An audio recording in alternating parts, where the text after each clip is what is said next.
Have a very nice and beautiful day to all of you dear students. मैं शालिनी आपकी अध्यापिका आपके अपने एजुकेशनल चैनल ज्ञान के मोती में आपका स्वागत करती हूँ। डियर स्टूडेंट्स, एक अच्छा खिलाड़ी बनने के लिए व्यक्ति को खेल भावना के गुणों को अर्जित करना पड़ता है। एक अच्छा खिलाड़ी बनने के लिए अनुशासन और चरित्र दोनों बहुत जरूरी हैं। एक खिलाड़ी के लिए पहली आवश्यकता यह है कि वह खेल को उचित रूप से खेले। एक अच्छा खिलाड़ी जीत के लिए कभी भी अनुचित तौर तरीकों का सहारा नहीं लेता। टीम भावना या स्पिरिट एक और महत्वपूर्ण गुण है। टीम के सदस्यों में आपस में सहयोग और सही तालमेल के बिना लक्ष्य को कभी प्राप्त नहीं किया जाता है। कप्तान के निर्णय का पालन करना एक और महत्वपूर्ण नियम है। यदि टीम के सदस्य कप्तान के निर्देशों का पालन नहीं करते हैं तो टीम भावना का कोई अर्थ नहीं रह जाता है। समय, निष्ठा और सतत प्रयास भी खेल भावना को परिभाषित करने वाले गुण हैं। सर्वोत्तम बनने या कर दिखाने का लक्ष्य मन में लिए सतत प्रयासों के बिना कोई भी खिलाड़ी किसी भी खेल या क्रीड़ा में अग्रणी नहीं हो पाता है। डियर स्टूडेंट्स, इसी से संबंधित है हमारा आज का अध्याय मार्चिंग, खेल भावना एवं अनुशासन। तो चलिए बिना वक्त गवाए हम शुरू करते हैं आज का अध्ययन कार्य।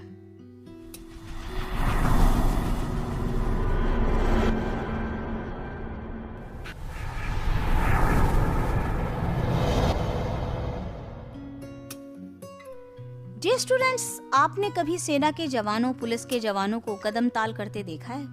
विद्यालय में बच्चों को ड्रिल करते हुए अवश्य देखा होगा। कदम ताल में क्या क्या किया जाता है, सोचिए। मार्चिंग क्या और कैसे? अर्थ: मार्चिंग वह क्रिया है जिसे एक निश्चित क्रम से किया जाता है। इसमें आदेशों को सुनते हुए ध्यान से क्रियाकलाप किए जाते हैं। इसकी विधि क्या है? हमें मार्चिंग प्रारंभ करने की पूर्व निम्नलिखित बातों का ध्यान रखना चाहिए। ऊंचाई के क्रम में तथा सीधी लाइन में खड़े हों। संकेत के आधार पर 1, 2, 3 की गिनती कराकर 3 लाइन बनाई जाती हैं। ध्यान देने योग्य बातें क्या हैं? मार्चिंग करते समय निम्नलिखित बातों को ध्यान में रखना आवश्यक है। सावधान: मार्चिंग में यह सबसे महत्वपूर्ण अवस्था है। इसमें एड़ियां जुड़ी हुई हों, दोनों पंजों के मध्य लगभग 30 अंश का कोण हो, घुटने सीधे, हाथ नीचे की ओर सीधे शरीर से लगे हुए हों और मुट्ठी बंद हो, गर्दन सीधी हो और नजर सामने की ओर हो। विश्राम: बाएं पैर को लगभग कंधे की चौड़ाई के बराबर बाईं ओर ले जाएं ताकि शरीर का भार दोनों पैरों पर समान रूप से पड़े। दोनों हाथ पीछे नीचे को तने हुए तथा दाएं हाथ की हथेली पर बाएं हाथ की हथेली हो। दायां अंगूठा बाएं अंगूठे के नीचे हो और उसे हल्के से पकड़े रहें। आराम से: इस अवस्था में हाथों और पैरों को ढीला छोड़ दिया जाता है। सिर और शरीर को हिलाया जा सकता है लेकिन अपने पैरों को नहीं हिलाया जाता। बात करने, पीछे मुड़ने और रुमाल का प्रयोग करने की अनुमति नहीं है। चौथा नंबर है बैठ जाओ या खड़े हो जाओ। बैठ जाने के आदेश पर जल्दी से पालथी मारकर बैठ जाया जाता है। इसमें दाहिना टखना बाएं पर होता है। हाथ सीधे हों, बंद मुट्ठियां सामने की ओर होती हैं और घुटनों पर रखी हों। शरीर और सिर सीधा तथा आंखें सामने होती हैं। खड़े हो: इस आदेश पर जल्दी से उछलकर खड़े हो जाते हैं और विश्राम की अवस्था में आ जाते हैं। अगला है पीछे मुड़। 1. इस आदेश पर बाएं पैर के पंजे और दाहिने पैर की एड़ी पर 180 अंश के कोण से दाहिनी ओर से मुड़ते हैं। जांघों को सटाकर रखने से संतुलन बना रहता है। 2. इस आदेश पर बायां पैर जमीन से 6 इंच से 9 इंच ऊपर उठाकर चुस्ती से दाहिने पैर के बराबर ले आते हैं। सावधान की अवस्था में आ जाते हैं। इस क्रिया को करते समय शरीर का भार दाहिने पैर पर रहता है। ध्यान दें, मार्चिंग के लिए जब आप सावधान या विश्राम की अवस्था में खड़े हों तो जूते के अंदर उंगलियों को हिलाते रहें। इससे आपको चक्कर नहीं आएगा। दाएं अथवा बाएं मुड़: जब दाएं अथवा बाएं मुड़ने का आदेश दिया जाए तो दाएं अथवा बाएं एड़ी पर 90 अंश से दाएं अथवा बाईं ओर घूमते हैं। इस समय घुटना एवं शरीर बिल्कुल सीधा रहे और दायां या बायां पैर जमीन पर हो। बाईं अथवा दाईं एड़ी ऊपर होती है। इसमें बाएं अथवा दाएं पैर को चुस्ती से दाएं अथवा बाएं पैर के बराबर ले आते हैं। ऐसा करते समय उसे जमीन से 6 इंच अथवा 15 सेंटीमीटर ऊपर उठाया जाता है। आधा दाएं अथवा बाएं मुड़: इस आदेश पर बच्चे 45 अंश के कोण आधा दाएं या आधा बाएं मुड़े। दाईं अथवा बाईं ओर पूरा मुड़ने के समान यह क्रिया भी 2 गिनती की है। सामने सैल्यूट 1। इस आदेश पर बच्चे अपना दायां हाथ दाईं ओर सीधा फैलाकर गोलाकार रूप से घुमाकर चुस्ती से सिर तक ले आते हैं। हथेली सामने की ओर होती है और उंगलियां तनी व सटी होती हैं। तर्जनी उंगली का सिरा दाहिनी आंख से 1 इंच ऊपर तथा अंगूठा तर्जनी से जुड़ा रहता है। कोहनी कंधे की सीध में हो, उंगलियों के ऊपरी सिरे कलाई और कोहनी तीनों एक सीध में हो। 2। इस गिनती पर कम से कम समय में बच्चे अपना हाथ शुरू की अवस्था में वापस ले आएंगे। 1 लाइन बन। इस आदेश पर बच्चे ऊंचाई के अनुसार सबसे छोटा दाईं ओर के क्रम में खड़े होते जाएंगे।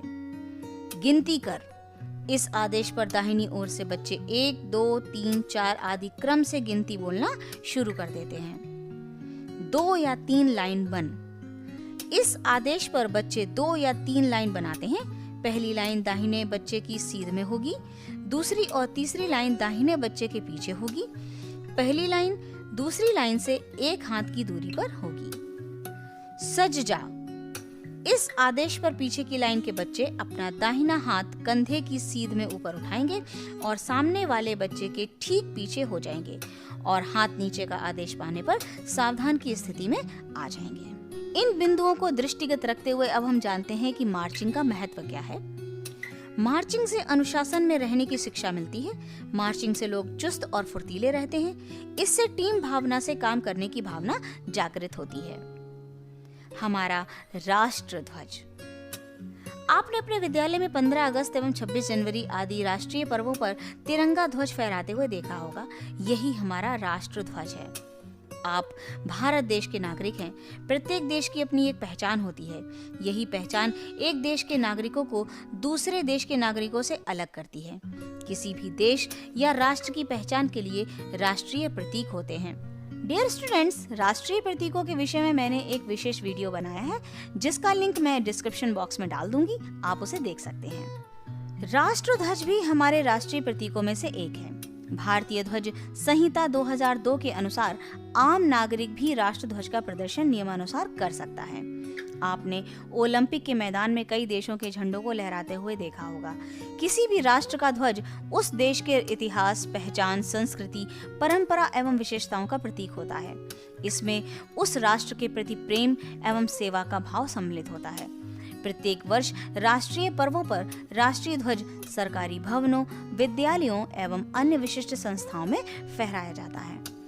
हमारे राष्ट्र ध्वज की पहचान। हमारे राष्ट्र ध्वज में 3 रंगों की समान लंबाई व चौड़ाई की पट्टियां होती हैं। ध्वज की लंबाई चौड़ाई की 1.5 गुनी होती है।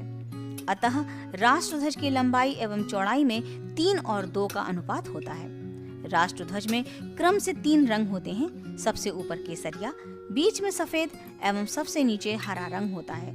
3 रंग होने के कारण ही इसे तिरंगा कहते हैं। भारत की संविधान सभा ने राष्ट्रीय ध्वज का प्रारूप 22 जुलाई 1947 को अपनाया था। डियर स्टूडेंट्स, केसरिया रंग त्याग एवं बलिदान का प्रतीक है। सफेद रंग शांति का प्रतीक है। हरा रंग देश की हरियाली एवं खुशहाली को दर्शाता है। ध्वज के बीच की सफेद पट्टी में गहरे नीले रंग का एक चक्र बना है। इस चक्र में 24 तीलियां हैं जो 24 घंटे सदैव आगे बढ़ने की प्रेरणा देती हैं।